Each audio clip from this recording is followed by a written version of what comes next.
Good morning all students. Once again सर्व विद्यार्थ्यांचं मनपूर्वक स्वागत. आज आपण रोटेशनल डायनॅमिक्स जो आपला टॉपिक चालू आहे त्या टॉपिकमधला पुढचा जो महत्त्वाचा मुद्दा आहे, याच्या अगोदर बोललो होतो की रोटेशनल डायनॅमिक्समध्ये आपल्याला दोन पार्ट विचारात घ्यायचे आहेत. पहिला पार्ट कोणता आहे? तुम्ही सर्क्युलर मोशन. त्याच्यामध्ये आपण काय शिकलो? हॉरिझॉन्टल सर्क्युलर मोशन आणि वर्टिकल सर्क्युलर मोशन. वर्टिकल प्लेनमध्ये असणारे आणि हॉरिझॉन्टल प्लेनमध्ये असणारे. आता यातला पुढचा महत्त्वाचा मुद्दा आहे, सेकंड पार्ट असं म्हणायला काही हरकत नाही, तो म्हणजे रोटेशनल मोशन. टॉपिकचं नाव बघा, रोटेशनल. इथं पण रोटेशनल आहे, पण ह्याचा अर्थ असा नाही की या पूर्ण टॉपिक आपण रोटेशनल मोशन बद्दलच बोललेलो आहे. नाही, रोटेशनल मोशन मध्ये सर्क्युलर मोशन हा एक सब पार्ट आहे जो आपण आतापर्यंत शिकलो. आज अतिशय इम्पॉर्टंट पॉईंट, इंटरेस्टिंग पॉईंट आपण शिकणार, तो म्हणजे कोणता? Rotational motion. आणि ठरल्याप्रमाणे पहिला पॉईंट काय असणार आपला? डेफिनेशनचा. लिहा पहिला point, definition.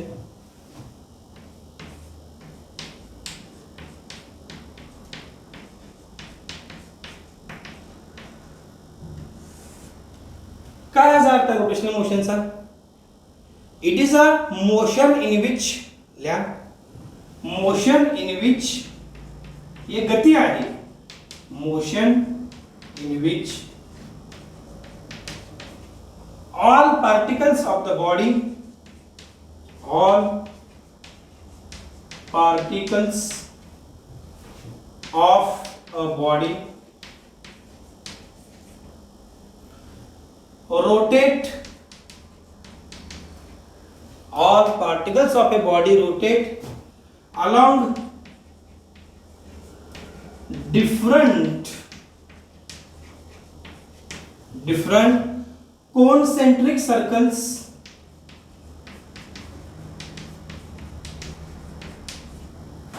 with respect to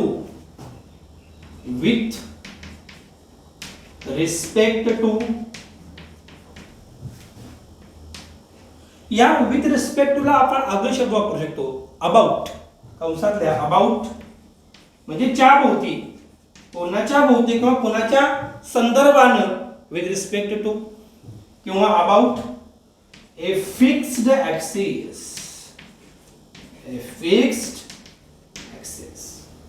simple definition काय लिहिलं बघा. मोशन इन विच, ही अशी मोशन आहे ज्या मोशनमध्ये all particles of a body, बॉडीमधले वेगवेगळे पार्टिकल्स रोटेट अलॉंग, गोल फिरतात, रोटेट होत आहेत, अलॉंग डिफरंट कॉन्सेंट्रिक सर्कल, वेगवेगळे एक केंद्रीय वर्तुळ. कॉन्सेंट्रिकचा अर्थ काय शिकलो आपण जिओमेट्रीमध्ये, भूमितीत शिकलोय की ज्या सर्कलचा सेंटर एक असतो त्याला म्हणतो आपण कॉन्सेंट्रिक सर्कल्स.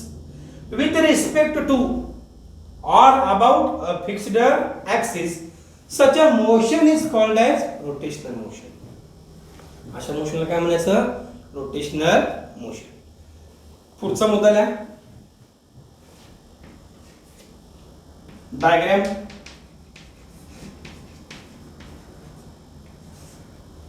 आता दाखवायची कशी मोशन एक्झॅक्टली?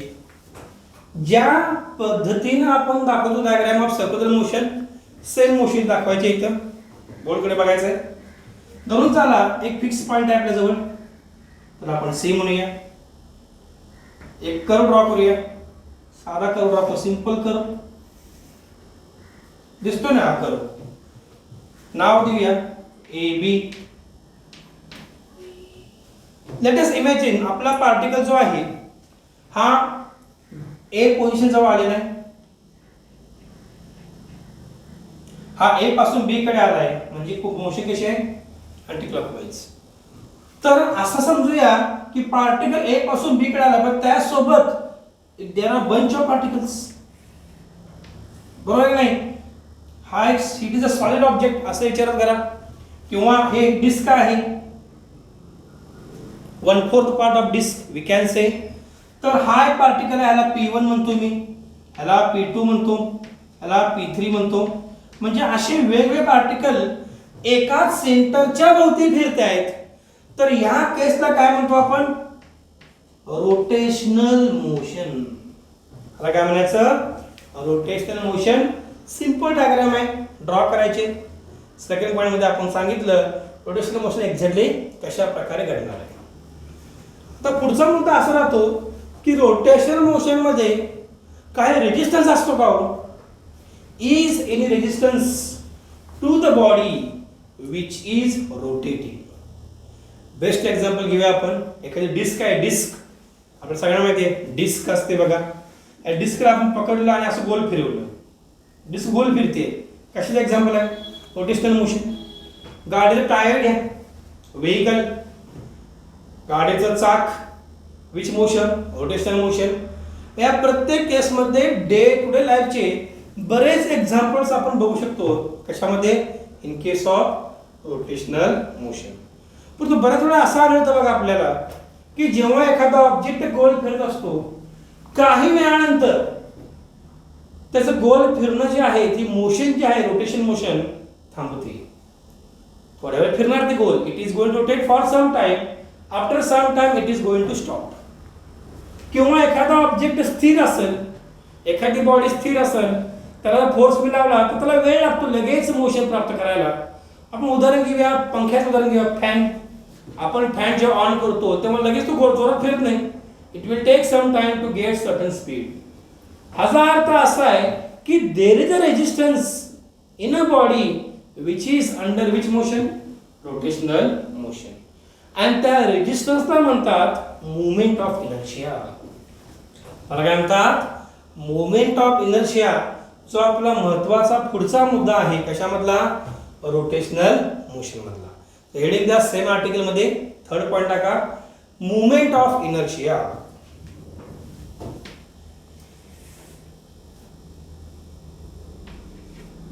व्यवस्थित स्पेलिंग लिहायचं आहे. मुवमेंट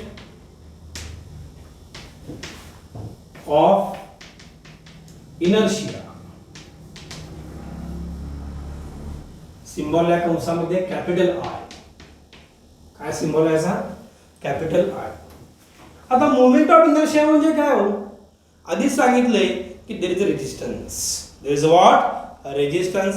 तर साधं सोपे भाषेत सांगायचं म्हणलं तर जेव्हा एखादी बॉडी गोल फिरत असते तेव्हा त्या बॉडीला थोडा विरोध असतो, रेजिस्टन्स असतो. अशा रेजिस्टन्सला म्हणतात movement of inertia in rotating body. म्हणजे गोल फिरणाऱ्या बॉडीला जो काय रेजिस्टन्स प्राप्त होतो, that resistance is called as movement of inertia, capital I. हे झालं फिजिकल सिग्निफिकन्स. पण ह्याचं मॅथमॅटिकल डेफिनेशन काय आहे? That will write first. Write down under this point. It is a product of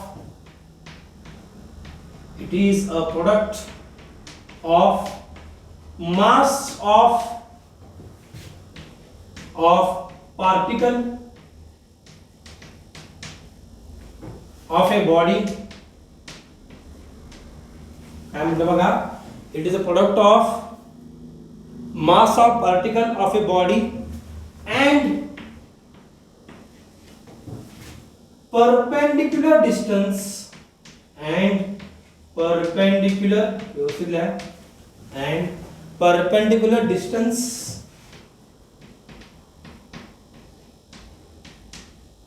of particle from axis of rotation.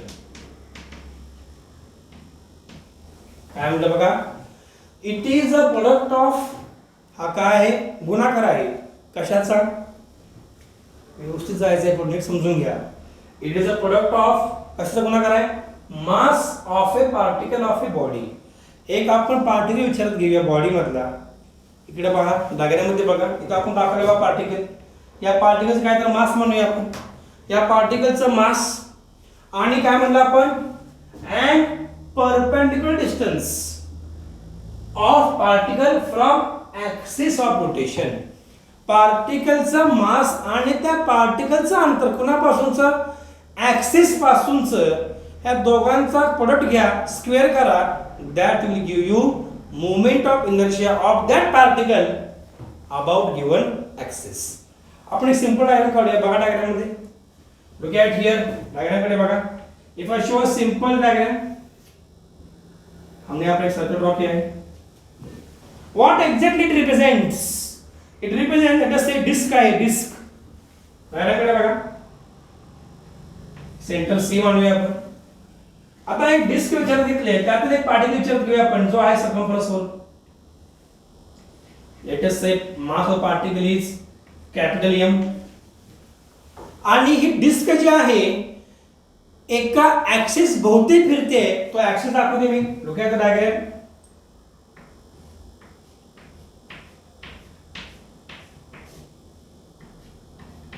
नाव द्या axis. आता जो axis centre मधून पास होतोय, या ऍक्सिस आणि या पार्टिकल एम चा अंतर किती आहे? दोघांमधलं अंतर, रेडियस ऑफ द डिस्क, त्याला म्हणूया आपण स्मॉल आर. तर डेफिनेशन काय म्हणते आपल्याला?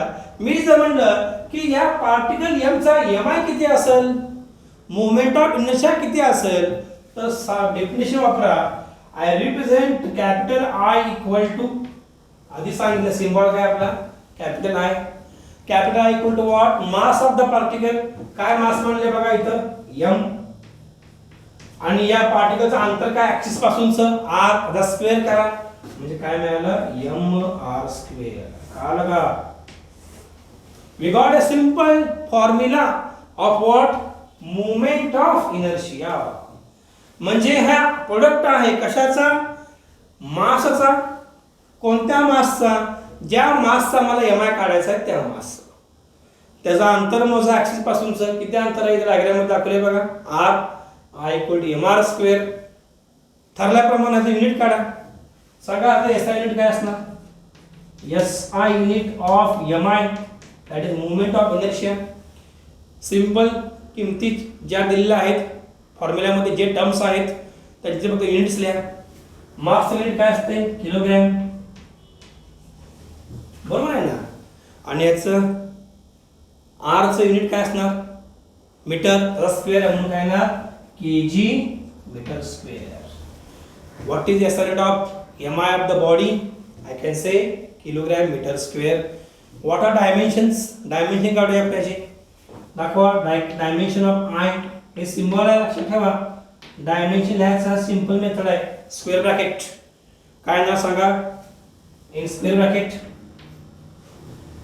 केजी म्हणजे मास, म्हणजे m1, त्याचा एकच पॉवर आहे म्हणून 1. नंतर मीटरचा स्क्वेअर म्हणजे लेंथ 2 वेळा आहे म्हणून L2. आणि टाइमचा संबंध आहे म्हणून T0. हे झालं dimension of what? Moment of inertia, that is m1 L2 T0. He term तुम्हाला कळणं अत्यंत गरजेचं आहे, कारण ह्या टर्म मध्ये आपल्याला कळतं की बॉडी गोल फिरताना का थांबते आफ्टर सम टाइम, किंवा स्थिर बॉडी गोल फिरवताना का रेजिस्ट करते for its rotation. and this term is nothing but movement of inertia of the body. I hope you understood this point. Repeat करतो परत एकदा. काय काय बघितलं बघा, अगदी बेसिक पासून चाललोय. रोटेशनल मोशनची डेफिनेशन दिली आपण, एक सिंपल डायग्राम दाखवलेला आहे to understand the concept of rotational motion. नंतर आपण काय बघितलं, मोमेंट ऑफ इनर्शिया. सिम्बॉल लिहिला आपण कॅपिटल आहे. We have written definition, you can make double unit comma here systematically. नंतर आपण डायग्राम दाखवली आहे सिंपल, एक डिस्क दाखवली आहे, किंवा we can say ring also. Formula I equal M R square. We have written S I unit and dimension. आता आपला पुढचा महत्त्वाचा मुद्दा असणार आहे की जेव्हा एखादी बॉडी गोल फिरते तेव्हा खरंच त्या बॉडीमध्ये काय ऊर्जा असते का हो? Is any energy stored in the body? तर प्रश्न स्वतःला विचारा की जेव्हा एखादी बॉडी रोटेशन मध्ये असते किंवा मोशन मध्ये असते, there is one energy called as kinetic energy. काय असते? Kinetic energy. तर आपलं पुढचं आर्टिकल आहे ते म्हणजे काय? Expression for kinetic energy of a body which is rotating about certain axis.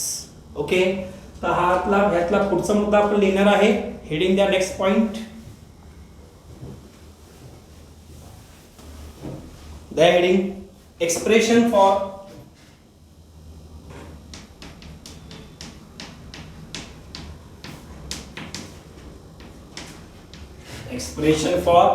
kinetic energy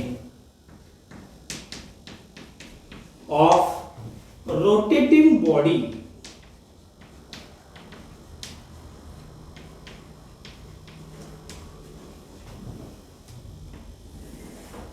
heading बघा व्यवस्थित लिहायचं आहे. एक्सप्रेशन फॉर कसलं एक्सप्रेशन काढायचं आपल्याला? इक्वेशन हो. काय इक्वेशन काढायचं आहे? Kinetic energy of rotating body. Body गोल फिरते, रोटेट होते, तर त्या बॉडीमध्ये किती ऊर्जा साठवलेली असेल ह्याचं एक्सप्रेशन आपल्याला डिराईव्ह करायचं आहे. मग त्याकरता ठरल्याप्रमाणे पहिला पॉईंट काय असणार आपला? Diagram. Okay, so you draw diagram along with me.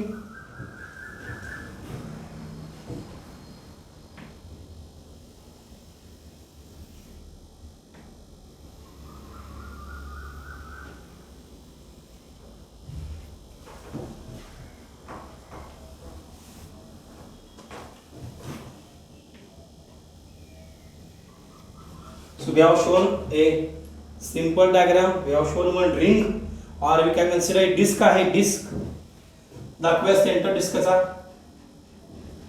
C centre आहे.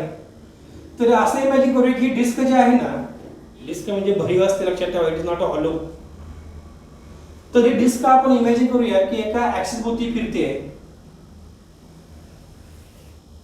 Show the axis. C centre डिस्कचा आपण काही पार्टिकल चूज करूया. डिस्कचे धरून चालला एक पार्टिकल आहे, याचं मास आपण m1 मानूया. दुसरा पार्टिकल दाखवूया, याचं मास आपण m2 मानूया. Let us show third particle. Its mass is m3 and will represent nth particle. एक nth पार्टिकल आहे. Late us say its mass is mn. Diagram व्यवस्थित काढा. काय काय दाखवलं बघा. आपण ही डिस्क घेतलेली आहे. या डिस्क मध्ये आपण पार्टिकल्स दाखवलेले आहेत. m1, m2, m3, mn n number particles आहेत. आणि m1, m2, m3, mn काय आहेत? These are the masses of the particle. आता ह्या पार्टिकलचं अंतर आपण डिसाइड करूया. कोणापासून सर? सी पासून सर.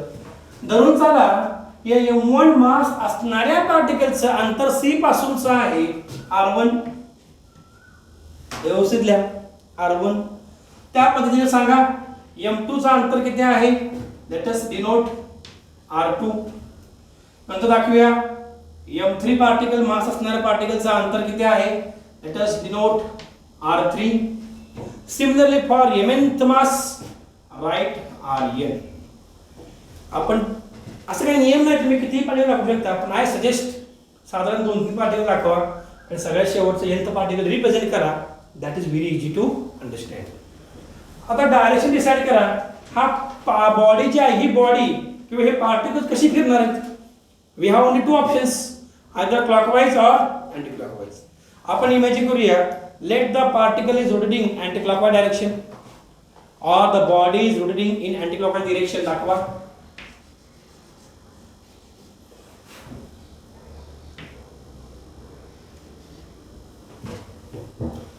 About axis पण दाखवा. You can represent about axis also. So I can represent here. Let us say angular velocity omega. Omega क्या है? It is the angular velocity. आपण शिकलोय बेसिक मध्ये. Angular velocity म्हणजे काय? गोल फिरणाऱ्या बॉडीची वेलोसिटी म्हणजेच काय? Angular velocity सिंपल भाषेत. आता ओमेगा दाखवलाय आपण, सी दाखवलाय सेंटर. पुढचा मुद्दा असा राहतो की बॉडी जेव्हा फिरणार आहे अँटी क्लॉकवाइज डिरेक्शन मध्ये, तेव्हा या प्रत्येक पार्टिकलला खरंच काय वेलोसिटी असणार आहे का? यस, असणार. कोणती वेलोसिटी असणार? It will have linear velocity. काय असणार आहे? लिनियर, एका सरळ रेषेमध्ये असणारी गती. आणि आपल्याला माहिती आहे linear velocity is always tangential. It is along tangent किंवा perpendicular to the radius. We know very well, आपण जिओमेट्री शिकलोय बघा. Tangent is always perpendicular to the radius. तर दाखवा डायग्राम मध्ये. का आपली बॉडी चालली अँटीक्लॉकवाइज, म्हणजे हा पार्टिकल M1 इथं आहे. पार्ट करू नका, समजून घ्या. आय रिप्रेझेंट हिअर लाईक दिस. ही आहे V1 आहे. Then we represent next. What we can represent here? M2. हे असणार आहे V2. We can represent V2. Anticlockwise ना म्हणून असणार ना बॉडी. त्यामुळे दिस पार्टिकल दिस लाईक दिस. हा पार्टिकल ह्या दिशेने. आता हा इकडे येणार. डायग्राम मध्ये दाखवा.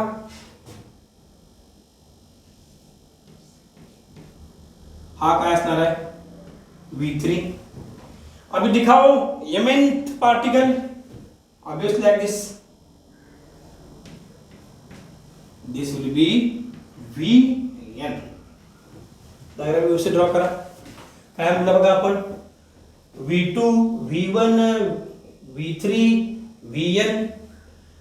आता पुढचा मुद्दा असा राहतो की ह्या रोटेशन मोशन मध्ये काय कॉन्स्टंट आहे.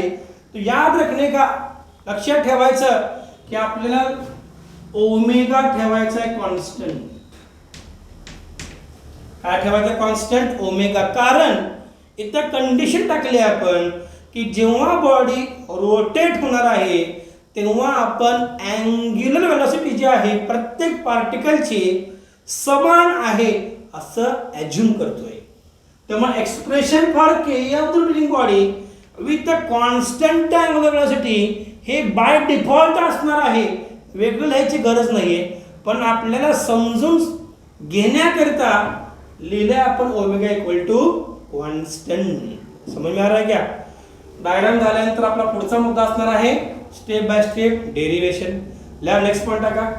आता पहिला point at of second point. Diagram मध्ये नाव द्या. गिव दिस पोर्शन ॲज लेबल ॲक्सिस. त्याला ॲक्सिस म्हणा किंवा ॲक्सिस ऑफ रोटेशन म्हणा. Axis of rotation, that is more appropriate. Axis of rotation. आता आपण स्टेप बाय स्टेप जाऊया पुढे. लिहा. consider a body consisting n number of particles, n particles rotating about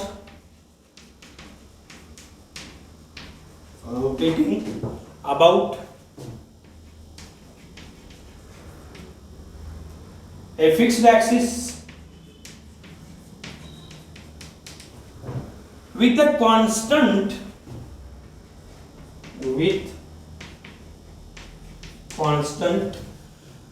angular velocity.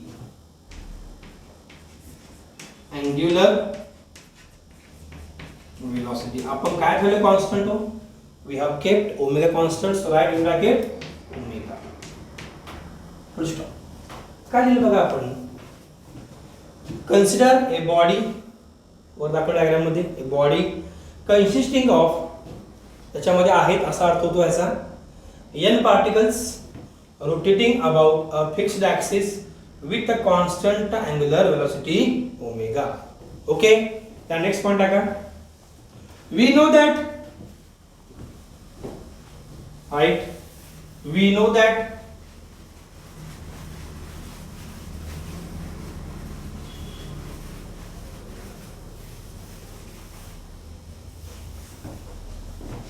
V equal to point number 3 आपला हा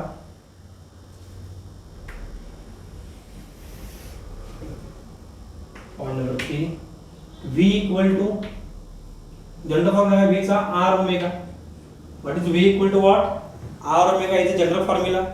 So new line. Therefore V1 equal to, सांगा बरं V1 काय आहे? वापरा formula. V1 equal to this V1. It is here. V1 equal to काय ना? R1 omega. त्या प्रकारे मला सांगा V2 काय ना? V2 equal to what? R2 omega. Then talk about V3 third particle बघा ना M3 मास असणार V3 काय ना वापरा एनालॉजी R3 ओमेगा पहिला पार्टिकलची वेलोसिटी किती आहे R1 omega second particle R2 omega third particle R3 omega आणि लक्षात ठेवा V काय आहे V is what linear velocity don't forget V is what linear velocity आता आपल्याला n पार्टिकल दाखवायचे तो that is why we have simple method to represent let us have dot means it is running up to nth particle so what we can write here Vn equal to Rn omega ही आपली third step आहे काय लिहिलं आपण Vn काय लिहिलं Rn omega आणि आपण omega का ठेवला कॉन्स्टंट आधीच सांगितली condition the body is rotating with a constant angular velocity okay next step write down according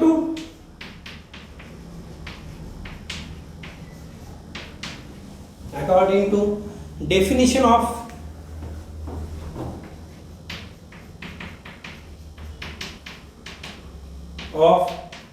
kinetic energy according to what definition of kinetic energy काय फॉर्म्युला kinetic energy चा write down K equal to 1/2 mv square बरोबर आहे का what is general formula 1/2 mass into square of the velocity 1/2 mv square आता हा formula जो आहे ना let us modify to each particle आता हा फॉर्म्युला आपण वापरूया पहिल्या पार्टिकल साठी can I write for first particle it will be Ke1 ल्या मग न्यू लाइन therefore Ke1 म्हणजे काय kinetic energy for first particle Ke1 equal to काय फॉर्म्युला सांगाव 1/2 m v1 square v is going to change next Ke2 equal to काय ना 1/2 m v2 square and so on up to n particle काय ना सांगा up to n particle this dot represent up to nth particle I can write Ke for nth particle is equal to 1/2 mass of nth particle mn and velocity of what nth particle म्हणून vn square खालीला आपण बघा Ke n particle nth particle equal to 1/2 as it is 1/2 mass of nth particle and velocity of the nth particle त्याचे square म्हणून vn square आता आपण किमती let us substitute the values या किमती भरूया आपण मग काय झालं सांगा net kinetic energy of rotating body net kinetic energy of rotating body आपण सिंबल वापरूया same Ke so what I can write here Ke equal to Ke1 पहिल्या पार्टिकलची कायनेटिक एनर्जी प्लस Ke2 दुसऱ्या पार्टिकलची kinetic energy plus as it is dot dot dot टाका plus Ke म्हणजे nth पार्टिकलची n नंबरच्या पार्टिकलची कायनेटिक एनर्जी आता systematic किमती भरायमध्ये मग काय ना सांगा Ke equal to I can write 1/2 as it is m1 v1 square आता किमती करा सबस्टिट्यूट इथल्या बघा ना इथे इक्वेशन्स आपल्याला ऑलरेडी लिहिलेत आपण we have written all these equations already plus la plus as it is 1/2 m2 v2 square plus up to nth particles I write 1/2 mn vn square. Now put the values accordingly. Therefore can we write Ke equal to yes we can write here look at the board Ke equal to 1/2 plus 1/2 as it is m1 ला m1 as it is v1 म्हणजे काय बघा इथं v1 म्हणजे r1 omega मग काय ना सांगा R1 ओमेगा ब्रॅकेटचा स्क्वेअर करूया आपण प्लसला प्लस 1/2 M2 R2 ओमेगा ब्रॅकेटचा स्क्वेअर प्लस nth पार्टिकल आपण जायचं आहे hence write up to nth particle प्लसला plus as it is 1/2 as it is mn ला mn ॲज इट इज आणि इथं काय ना Rn omega bracket square expand करा ब्रॅकेट मग काय ना therefore ke equal to 1/2 as it is m1 as it is r1 omega square r1 square expand करा हो प्रत्येक टर्मचा स्क्वेअर होणार plus plus 1/2 m2 r2 square omega square plus dot dot dot dot plus क्या आएगा 1/2 mn rn square omega square हा dot लिहायचा आहे कारण हे काय सांगते आपल्याला की पार्टिकल n पार्टिकल आहेत बॉडीमध्ये अनंत पार्टिकल आहेत म्हणून आपण लिहिले dot dot dot up to nth particle म्हणजे लास्ट पार्टिकल जे काय असेल तो नंबर ओके चला पुढे नेक्स्ट पॉइंट टाका I think this is our fifth step now let us go to sixth step which terms can we take a common from the equation कोणत्या terms आपण common घेऊ शकतो बघा I can take 1/2 common omega square common जे काय दिसतं ते common प्रत्येक टर्म मधून बाहेर घ्या मग काय नसतं का k equal to kinetic energy equal to ती कायनेटिक एनर्जी कोणती आहे total kinetic energy of this body हे आपला मुख्य हेतू या आर्टिकल मधला हे विसरू नका this k is the total kinetic energy of the body okay so k equal to what 1/2 omega square common घ्या 1/2 omega square in a bracket काय राहील सांगा m1 r1 square प्लस इथं बघा कुठे गेलं हे हा 1/2 omega square कॉमन जे m2 r2 square राहिलं m2 r2 square plus dot dot dot dot plus mn rn square बरोबर आहे ना बघा ना 1/2 ओमेगा स्क्वेअर कॉमन काढलं राहिलं काय m1 r1 square plus m2 r2 square up to what nth particle mn rn square new line put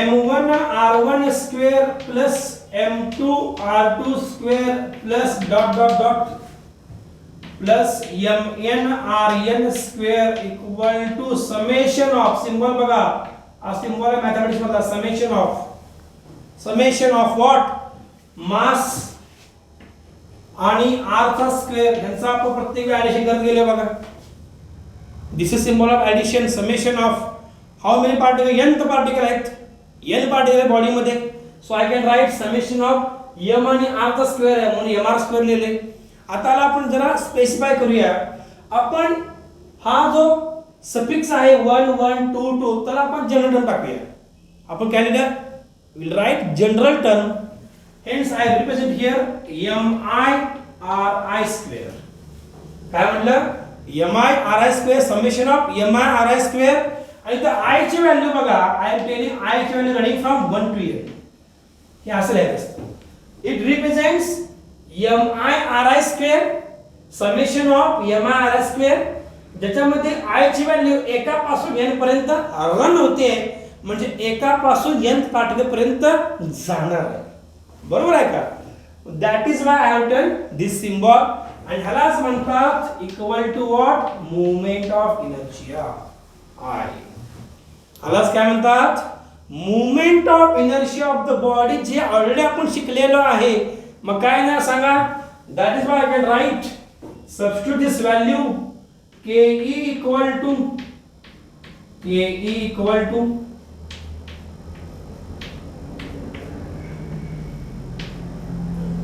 हा ke कोणाचा आहे this k is of what complete body this k is of what it is of complete body k equal to 1/2 as it is omega square as it is into what I ही पूर्ण term जी आहे ही मी replace केली by what I hence I return 1/2 omega square into I जरा आपण interchange करूया values. इंटरचेंजचा अर्थ जागा फक्त बदलून घेऊया. मग काय ना सांगा, के ऑफ बॉडी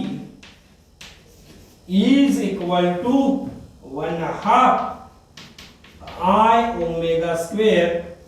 हे झालं आपलं final expression of what, kinetic energy of rotating body is equal to what, 1/2 I omega square.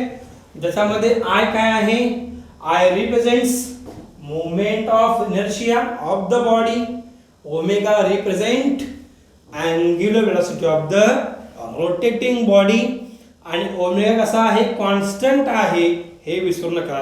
जर कोणी तुम्हाला विचारलं की सर केई वाढवायचं आहे तर काय करावं लागेल, तर फॉर्म्युलाकडे बघून वी कॅन इझिली से की if I want to increase the K of the body which is rotating, then I have to increase the moment of inertia of the body. एक तर आय वाढवा किंवा ओमेगा वाढवा, कारण ओमेगाच्या स्क्वेअरला हा proportional आहे, विसरू नका. म्हणजे ओमेगा जर दुप्पट वाढला तर कायनेटिक एनर्जी चौपट वाढणार, कारण 2 चा square 4. What is square of 2? 4. Means we have best option to increase the kinetic energy of the body, increase velocity. कोणती वेलोसिटी वाढवायची? Increase angular velocity. That will easily help us to increase the kinetic energy of what, rotating body. आणि ह्या आर्टिकलमध्ये आपण शिकलो की kinetic energy और गोल फिरणाऱ्या किंवा रोटेट होणाऱ्या बॉडी कशामध्ये डिपेंड आहे, कशावर डिपेंड आहे, कशावर अवलंबून आहे. तर आपण काय शिकलो इथं, it depends on what, moment of inertia and angular velocity of the body. आणि अँग्युलर वेलोसिटीला काय आहे, स्क्वेअरला प्रोपोर्शनल आहे. आणि whereas it is proportional to what, movement of inertia of the body. So these are the important steps. पहिल्या step मध्ये आपण काय शिकलो सांगा, we have drawn a simple diagram. नंतर आपण काय केलं, v equal to r omega equation दिलं, किमती भरत गेलो.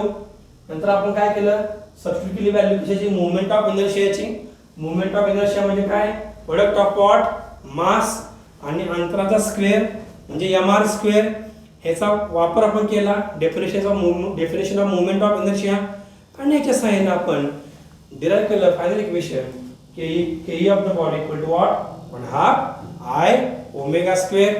आणि ह्या टर्म मध्ये आपल्याला गोष्ट शिकायची आहे की आपल्याला डिपेंडन्सी कोणी विचारली की कायनेटिक एनर्जी कशा कशा डिपेंड आहे, तर सिंपल सांगायचं, it depends on what, moment of inertia and angular velocity of the body. Okay. So I hope तुम्ही हा पॉईंट जो आपण कव्हर केलेला आहे रिपीट करा वारंवार. आपण ह्याच्या अगोदर शिकलेलं पॉईंट मोमेंट ऑफ इनर्शिया म्हणजे समजून घेतलं पाहिजे. त्याच्या आधी आपण काय बघितलं, रोटेशनल मोशन म्हणजे काय ते बघितलं. नंतर बघितलं रोटेशनल मोशन आणि सर्क्युलर मोशन मध्ये काय बेसिक डिफरन्स आहे. आणि त्यासोबत लगेचच आपण मोमेंट ऑफ इनर्शियाचं एसआय युनिट बघितलं. नंतर डायमेन्शन बघितलं आणि त्यासोबत आपण इमिजिएटली इक्वेशन डिराइव्ह केलं कशाचं, moment of inertia. Along with that we derive the equation of what, kinetic energy of rotating body. एक गोष्ट विसरू नका, डायग्राम काढताना नावं पाठ करू नका. जे तुम्हाला सुस्थिती नावं द्या, फक्त लेबलिंग करताना सिस्टमॅटिक मध्ये लेबलिंग करा, जेणेकरून डेरिव्हेशन मध्ये कुठे कन्फ्युजन येणार नाही. हे इक्वेशन न बघता डिराइव्ह करा. जर वेटेजचा विचार केला तर हे एक्सप्रेशन 3 मार्काला विचारतात along with definition of moment of inertia. Question will be define mi of the body and derive expression for kinetic energy of rotating body. आणि या पूर्ण डेरिव्हेशन मध्ये एक गोष्ट विसरून चालणार नाही आपल्याला, इथं आपली अँग्युलर वेलोसिटी जी आहे ही कॉन्स्टंट आहे. Don't forget this important condition. Okay. So I hope तुम्हाला या गोष्टी कळाल्या असतील. एकदा रिवाइज करा, वारंवार एकदा रिवाइज करा, न बघता डिराइव्ह करा, जेणेकरून आपल्याला एक्झाम मध्ये इक्वेशन लिहिताना कोणत्याही स्टेपला अडचण येणार नाही. ओके. आता आपण पुढचा मुद्दा बघणार आहे, तो म्हणजे काय आहे, radius of gyration of the body. So तो मुद्दा आपण समजून घेण्याकरिता मोमेंट ऑफ इनर्शिया हा कॉन्सेप्ट आपल्याला माहिती असणं अत्यंत आवश्यक आहे, जो ऑलरेडी आपण कव्हर केलेला आहे. ओके, सो वाचा, परत एकदा रिवाइज करा वारंवार, so that we can have the perfection in the point.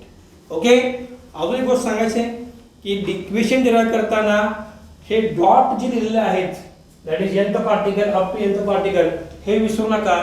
Don't take these symbols casually. जर तुम्ही हे पॉइंट दाखवले नाहीत, हे डॉट, तर याचा अर्थ असा होतो की बॉडीमध्ये फक्त 2 पार्टिकल आहेत, n पार्टिकल आहेत, असं होत नाही. प्रत्येक सिम्बॉलला, प्रत्येक पद्धतीला काहीतरी महत्त्व असतं. That is why you have to show everywhere else these running point or these dots which represents body consist in number of particles. Okay, so revise once again and derive the equation without referring the notebook or textbook. Thank you so much all the students. Take care of yourself and your family. God bless all of you.